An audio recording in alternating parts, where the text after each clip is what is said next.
Aiden1 says, hot take, LEGO Star Wars modulars would never work. As much as I want one, there are not enough iconic buildings that would make sense joining together. And yeah, for the most part, you're right, and I agree with this. I feel like the only way LEGO could even come close to making a modular Star Wars line would be if they themed it to different planets. Like, let's say they had 3 or 4 different sets of random Coruscant buildings, and then they can all join in together into one giant build. And the whole build could be like the streets of Coruscant or something. And you could do the same thing with like Mos Eisley. You could have like the streets of Mos Eisley, or maybe Naboo, and have like the Theed Palace along with a few other sets to go with it. But the problem is, all of these sets would have to sell separately on their own, and like LEGO is obviously not going to make a standalone set of some random Coruscant building or of some random Mos Eisley building, because as much as us diehard Star Wars fans would love that, it just wouldn't sell, and it would be a waste of money on LEGO's part. So yeah, again, you're most likely right with this comment. From a business standpoint, it just does not make sense. From a consumer standpoint, it'd be awesome. I mean, we would all love that as diehard Star Wars fans, but individual sets of like random Coruscant buildings and random Naboo buildings would not sell well on their own, so it's just not going to work. Crockett1 says, hot take, the new upscaled minifigure sub-theme is horrible, and I would rather have a $100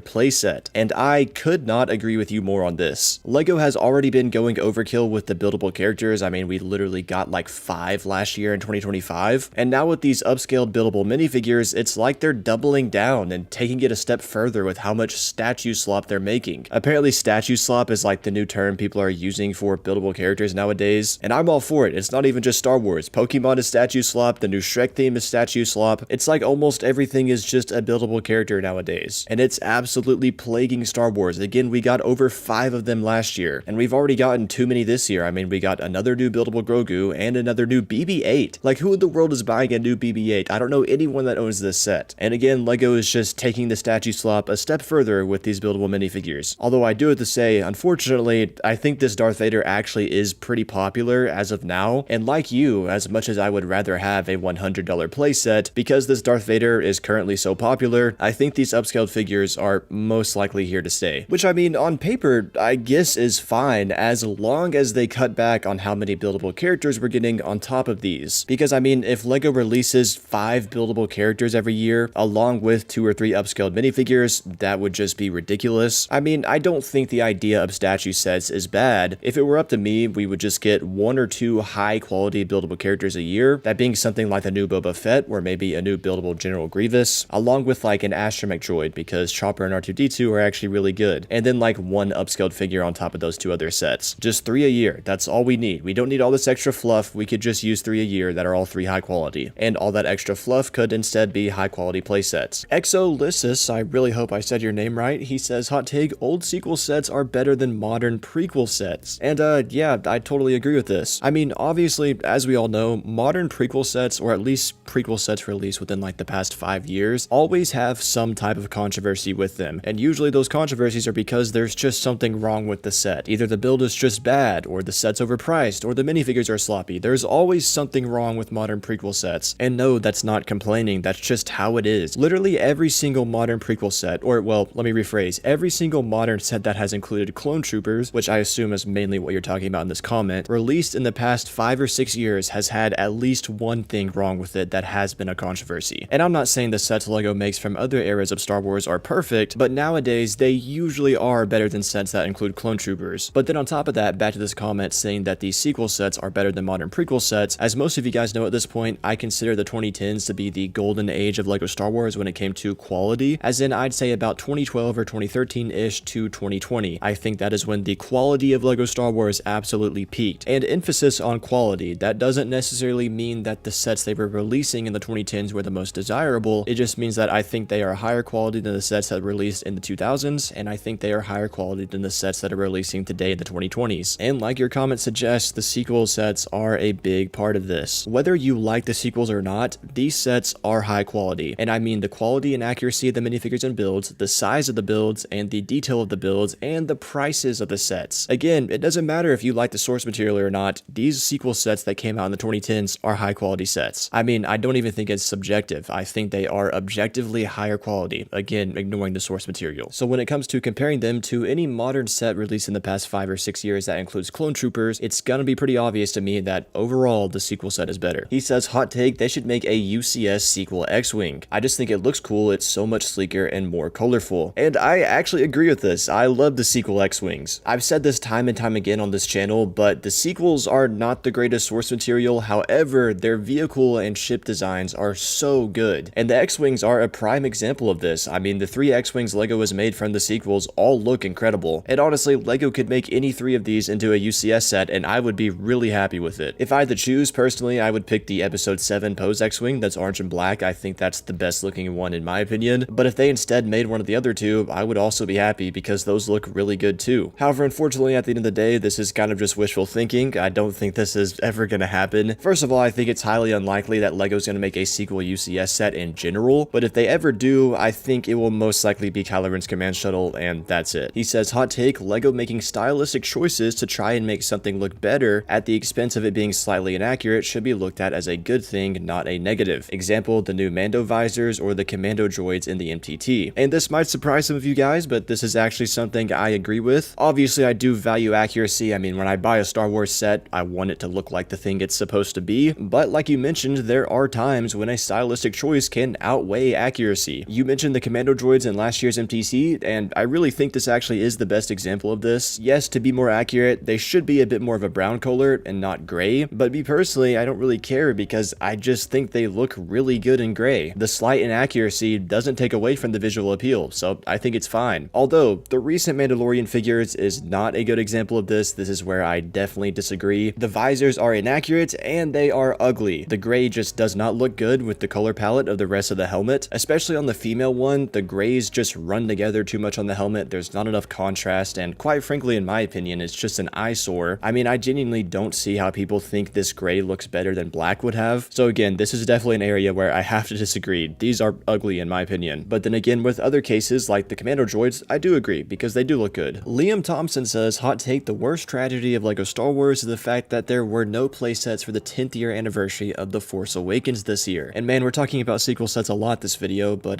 this is another one that I agree with. I actually really agree with this. The 2 sets they chose for the 10th year anniversary of The Force Awakens were so underwhelming, one of them being actually really bad, the Kylo Ren's command shuttle. I think that set is absolutely garbage. It's the worst midi-scale set LEGO has ever made by far. And you know, it makes complete total sense why they only released 2 sets to celebrate the 10th anniversary of this film. However, choosing 2 18+ sets, in my opinion, was just a terrible idea, especially considering the fact that it seems like we just got a million 18+ sets in 2025, and these 2 sets just got buried in all of them and kind of forgotten about. And me personally, I think the 2 sets they should have gone with instead should have been a First Order Transport remake and then a Rey's Speeder remake. No more, no less. I think these 2 sets would have worked perfectly. Rey's Speeder would have been cheap, and it's also very iconic. If you didn't know, the older one from 2015 is actually one of the highest selling LEGO Star Wars sets of all time, and the First Order Transport is just a fan favorite, and it also would have been a larger playset with more minifigures. These 2 sets would have been perfect in my opinion, but no, instead we got 2 trash 18+ sets that have been forgotten about. Jack Sign Up 49 says, hot take, I like the brick built wheels on the mini Juggernaut from 2025. They're the most accurate and they would look good on a bigger turbo tank like the 2010 size. And I actually agree with this. I really like the wheels on the new turbo tank too. Now obviously they need to be bigger because the model is very small and turbo tanks are supposed to be big vehicles, but I think the design choice of using circular plates as the wheels was just a really good idea because it makes them look more detailed and more accurate, especially compared to the older wheel designs from the 2010 model. And I even like the sand blue bit in there. I know a lot of people were complaining that it's not accurate, but if you actually look at a picture of a turbo tank, there is some very slight hints of sand blue in the wheels, and I think that LEGO just did a decent job at capturing it here. Now, I'm definitely not saying the set as a whole is really good. It definitely has its pros and cons, more cons than pros. I'm just saying that I think the wheels were a great design choice. Eric PvP says, hot take, the 2016 turbo tank is by far the best turbo tank when it comes to accuracy and detail. And yes, I 100% agree with this. I feel like I've actually talked about this quite a few times recently, but yeah, I personally consider the 2016 turbo tank to be the best turbo tank LEGO has made. And that's mainly just because, like the comment says, it's very accurate and very detailed. I think it's the most screen accurate turbo tank LEGO has made. Now, when it comes to playability and just being overall a fun playset, obviously the 2010 one's gonna take the cake because it's larger, there's more play features and functionalities. But when it comes to just being an overall good set, not just play features, but taking into account accuracy and detail as well, I think the 2016 one is just a bit more well-rounded. Revan Ott says, hot take, the Revan minifigure is bad and only gets praised because it's the only Revan minifig. If Kid Boba gets criticized for having the wrong shade of blue for the arms, Revan should not get off scot-free while having the wrong primary color for the torso. And well, I can agree on the part where you said it only gets praised because it's the only Revan minifigure, but I wouldn't say it's bad, I would just say it's overrated for that reason, because I mean, the minifigure itself looks cool. I'm not gonna sit here and say this is a bad looking figure, but yeah, I definitely definitely don't think I would label this as one of the best Star Wars minifigures of all time, or even the best Sith minifigure of all time. Darth Malgus is 10 times better in my opinion. At the end of the day, Revan is a very basic figure. There's no unique molds, there's no unique accessories, nothing like that. It's literally just a figure with a hood with some cool printing on it. And to me at least, because of that reason, it doesn't compare to figures like Malak and Malgus. But again, I'm not going to sit here and say this figure is bad. It has an aesthetic appeal. It looks pretty cool. Now, as for what you said about the torso print being the wrong primary color, I feel like this is one of those situations where it just depends on what picture you're looking at, because there are pictures of him where his chest is definitely primarily a dark red color, and in this case, I think the figure looks fairly accurate. But there's other pictures of him where he's either got gold armor on, or his chest is simply just a little bit different and is more brown instead of red. So again, it really just depends on what image you're looking at of him when you're comparing this figure to the source material, but for the most part, I mean, I'd say it's accurate. I just simply think it's not as exciting as figures like Malak or Malgus. Isaac Brick says, hot take, the 2006 Jabba Sail Barge is a more accurate build than the 2013 one. The 2013 one is only loved because it has rare minifigures. And thank you so much for saying this, I 100% agree. The 2013 Sail Barge is literally one of the most overrated playsets ever made. I mean, it looks really good, don't get me wrong. It has a great aesthetic appeal. I think it's a great display piece. It looks good on a shelf. However, when you compare it to the 2006 one in terms of just a playset, I think the 2006 one is a lot better. While the build definitely isn't as modern and as detailed, it's a lot bigger, has way more play functionalities and a bigger interior, and then on top of that, it also includes the Sarlacc pit and a desert skiff, all for a price of only $75 back in 2006, which is only about $120 in today's money. This set was insanely cheap for its time period, and to put that into perspective, the 2013 one is a lot smaller and it retailed for $120 back in 2013, which adjusted for inflation is about $170 in today's money. And does this look like a $170 set? No, not at all. So yeah, when comparing these two sets, I think the 2013 one looks better aesthetically. However, as an overall play set, the 2006 one is way better. Nick Geo says, hot take, the gingerbread AT-AT is better than any of the actual play sets from 2025 despite it being a gimmick. And I 100% agree with this. If you watched my 2025 ranking video that I released a few months ago, I actually put this set at the number 3 spot, just behind two 18 plus sets, that being the AT-AT driver helmet at number 2 and then the UCS Jango Fett Slave 1 at number 1. So technically I did rank this as the best playset from 2025. And honestly, I think a lot of people agree with that. This set was extremely popular when it first came out, as most of you guys remember, because scalpers were absolutely going to town on it and everyone wanted to get their hands on a copy. And I don't know if everyone else would agree that it's the best playset of 2025, however, I personally agree with you on this. He says, hot take, the 2013 Clone Troopers vs. Droidekas was a pretty good battle pack, especially because it's the only set that came with a clone sergeant. And I 100% agree with this. I actually never really understood the hate for this set. Now, this might just be because I'm biased towards Phase 1 Clone Troopers, especially the colored ones like the Clone Sergeant, but still back in the day, in the early to mid 2010s, this set always just had such a negative stigma around it. And I guess the main reason was just because it wasn't very good for army building, which given the context of the time when this set came out is valid to an extent. At the time, these were brand new Episode 2 Phase 1 Clone Trooper designs, and of course everyone wanted to get a lot of them, so an army builder set would have been really nice. And this battle pack definitely would have been a lot better if instead of 2 Droidekas, we just got 2 extra Phase 1 Clone Troopers. That would have made this thing an elite army builder, but I still don't think that aspect warrants how much hate this set got, because while obviously extra Clone Troopers instead of the Droidekas would have been better, the Droidekas still are cool and do add some value to this set. And not to mention, the set as a whole is kind of just a different version of the 2012 ARC Trooper battle pack, that being 2 Clone Troopers and 2 droids, but one of these sets got a ton of glaze and the other one got a ton of hate. Again, I've always just thought it was unwarranted. And also, like you said, it was nice to get the Clone Sergeant in such a cheap set. Boazamek, I hope that's how you say your name, he says, hot take, we need a Halloween themed Star Wars set. And you know, I honestly never really cared for a Halloween themed Star Wars set until my buddy HP Bricks on Instagram made this pumpkin head TIE fighter right here. And I'm not gonna lie, this is one of the funniest things I've ever seen. It's even got spider webs as the white lines on the wings, and it shoots freaking candy corn. Like, this thing is just awesome, and I definitely think LEGO could release something like this and have it on shelves for like 6 months or something. Or maybe just release it on October 31st and retire it at the end of the year. I think that would work too. Nathan the First says, hot take, the First Order Heavy Scout Walker is a pretty underrated set. Obviously, the spring-loaded shooter messes up its look a little bit, but overall, I think that the set is pretty unique. And I actually agree with this. I honestly think this set is really cool looking. I mean, most of you guys watching this probably forgot this set even existed because it's from the sequels, and also it didn't even appear in the movie it's from. But the thing just just simply has a cool look, to me at least. To be honest, it doesn't even necessarily look like something that would appear in Star Wars. It looks like something from Halo. I can't really describe it, but it just has a more like futuristic military look, like something from Halo rather than a Star Wars look. But regardless, I just think it looks awesome. D. Scott says, hot take, if LEGO isn't going to make good clone figures, then they should stop making clone-based sets. And this is something I've been seeing a lot of people say recently, and it's like half true and half not true. When it comes to Phase 2 Clone Trooper sets, it is true. I mean, Phase 2 Clone Troopers since 2022 have just not been good. And you know, if LEGO isn't going to decide to make them better, it's not like LEGO is making mistakes that aren't fixable. It's literally their choice to make them bad. So if LEGO isn't going to decide to make them better, yeah, I would rather get sets from other eras of Star Wars. But where this comment doesn't apply is the Phase 1 Clone Troopers. Modern Phase 1 Clone Troopers are perfect, and LEGO hasn't made them since 2022, which is something to this day I still don't understand. I mean, they could easily drop a Geonosis battle pack that has like 3 Phase 1 Clone Troopers and a Phase 1 Commander, and that would be a banger. They could remake some old Clone Wars battle packs in the modern Phase 1 Clone Trooper style, like the Bomb Squad Trooper battle pack, or even the 2009 Walker battle pack. And not to mention, they still need to remake the other Clone Leader variants in the modern style. They made the Commander in 2021, but they still need to make the Lieutenant, the Captain, and the Sergeant. And again, the modern Phase 1 Clone Trooper style is pretty much perfect, so those would be good figures, unlike the Phase 2 Clone Troopers. So yeah, this comment applies to Phase 2 Clone Troopers, but I don't think it applies to Phase 1 Clone Troopers. But even that on its own is kind of crazy, because it's almost like LEGO is refusing to release the actual good Clone Troopers they have. They only release the bad ones, and they refuse to make them better. It's just crazy. Bartek Sky9 Games Enjoyer says, hot take, 2024 was the best year for LEGO Star Wars in the 2020s. And I 100% agree with this, no ifs and buts about it. I think this is true. I mean, summer 2024 was just such a fun time for the community. In May, we had the 25th anniversary sets like the Sith Infiltrator, the Droideka, and the TIE Interceptor, along with the Droid Carrier GWP. In June, we got sets like the Paz Vizsla and Moff Gideon battle, the Ambush of Mandalore battle pack, and the Captain Rex Y-Wing. And then in August, we got the Rebuild the Galaxy sets, which literally took the community by storm, along with a freaking new Playscale Star Destroyer. And that's just a handful of sets that released in 2024. There's still a lot of bangers I didn't mention. So yeah, I mean, I think this take is a no-brainer. BB Brick Studios says, hot take, printed waist capes look worse than helmet holes. And